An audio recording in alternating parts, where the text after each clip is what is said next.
Time check mga boss, no. Ngayon parang manganganak ng aso ko kasi panay ng scratch. Napansin ko siya kanina mga alas 5 pa, nag-i-scratch na siya ng kulungan. So i-monitor ko ngayon ay nasa alas 6 na tayo, so halos isang oras siyang paikot-ikot. At palagay ko manganganak na ito. Hindi ko pa niya na body temperature, pero sa tingin ko ito na yung start ng paglilibor niya. Panay ng scratch niya so i-monitor natin ngayon. Ito, tingnan natin. So ayan siya, parang lumilipit na siya talaga sa sakit. Para sa oras ko pa naman pag ganyan siya pa ikot-ikot nag-scratch. Lagyan ko na rin ng ng mga papel pinunit para magsilbing patuyo sa mga laway niya napatak. Saka ganun na rin sa magiging discharge niya para makatulong na mapatuyo yung mga discharge niya. Obserbahan lang natin to kasi isang oras siya mahigit. Hindi natin alam kung anong oras manganak, pero andyan yung symptoms na talaga manganak na siya. Samantala nilagyan ko muna ng cover yung paligid ng same time nilagyan ko na rin siya ng electric fan para maiutot din sa kanya habang naglilibor, kasi matindi ang hingal niya.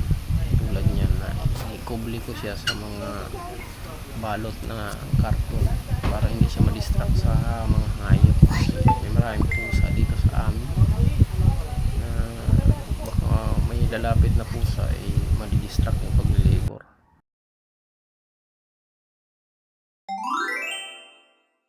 Okay mga boss, ngayon oras ay alas 9 na, so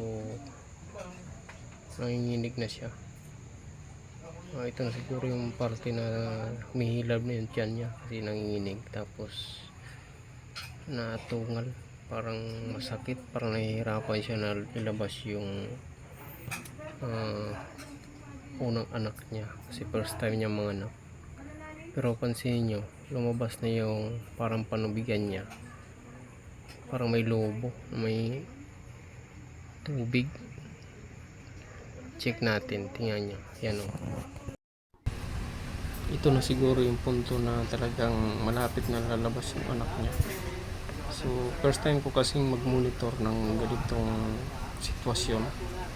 Dati kasi yung mga previous na nanganak sa mga GRT ko, iniiwan ko lang sila, din silip-silip lang ako, hindi ko talaga tinutukan ng ganito.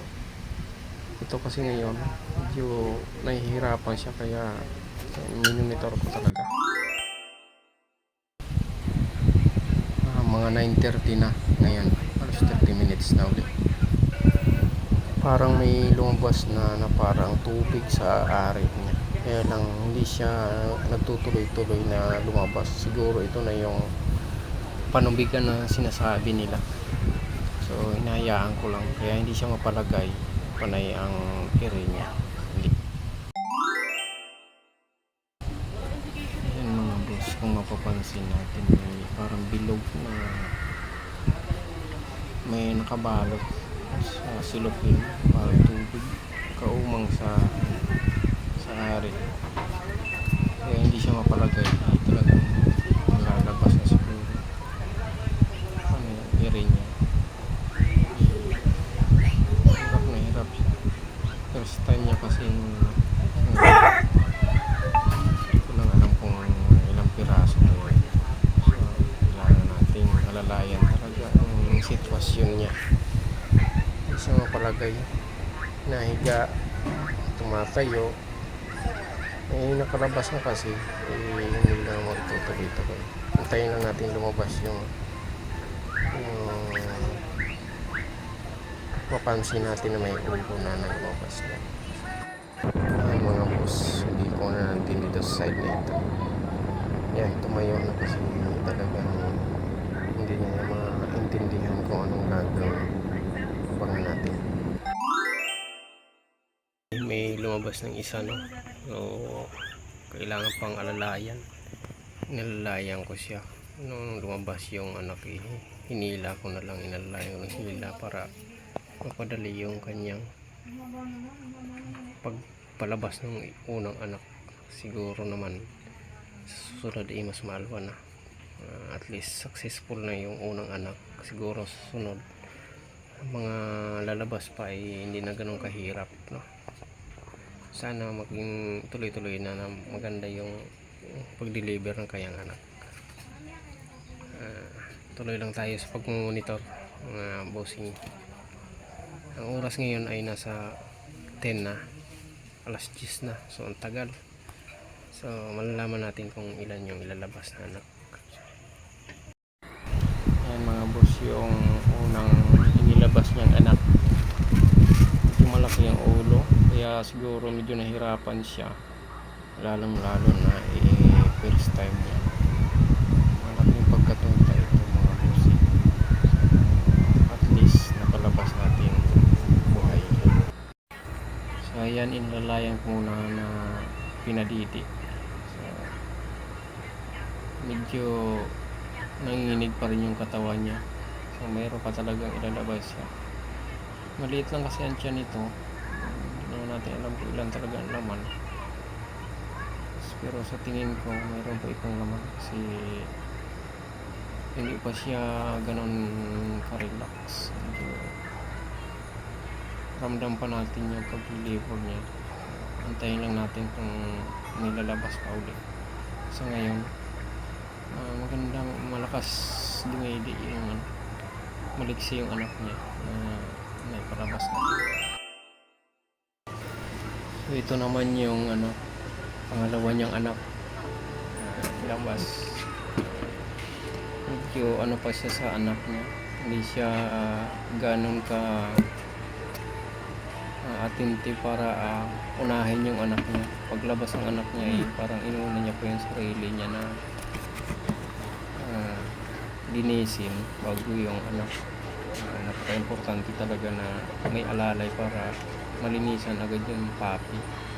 So ang ginawa ko, nilinisan ko agad yung mukha, pinunasan ko, saka ngayon binalik ko sa kanya para dilaan niya kasi parang inuuna niya pa yung sarili niya na maglinis kaysa sa anak niya.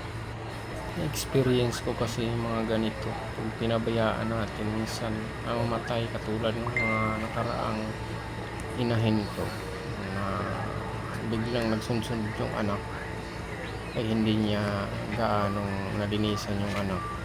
Ang nangyari, namatay.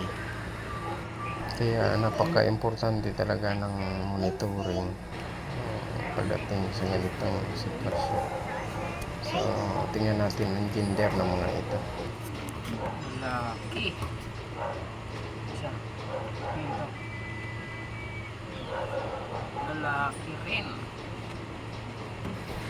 So dalawang malulusog na lalaki unang dalawang inilabas. So ayan, napakaraming dugo, basang-basa yung karton. Papalitan ko lang ito mamaya after. Ayan na naman, medyo nababalisa naman siya o nagko-concentrate. Parang may lalabas na naman. Kung papalarin ito ang pangatlong labas. Nagko-concentrate siya para may lalabas na naman. Papalitan ko na lang itong karton na ito mamaya para mapalitan ng tuyo. So natural talaga siya. May lalabas na naman ito. So kailangan alalayan muna. Yan, iniikot na naman. Sign ito na may lalabas na uli. So abangan ko na lang para maalalayan agad. Okay, ito yung lumabas na yung pangatlo. So parang relax na siya at busy na siya sa paglilinis ng kanyang anak. lahat ay dinidilaan niya, isa-isa niya. Parang ito na yung huli niyang inilabas. So, halos nasa 10 minutes na kasi. So maya putulan natin ng buntot at palitan natin ng tuyong karton ng higaan ito para medyo komportable ang mga papi. So ngayon ay 11 o'clock na ng gabi, no? So tapos na siguro yung panganak nito kasi iba na yung galaw niya. So may tatlo nang nailabas.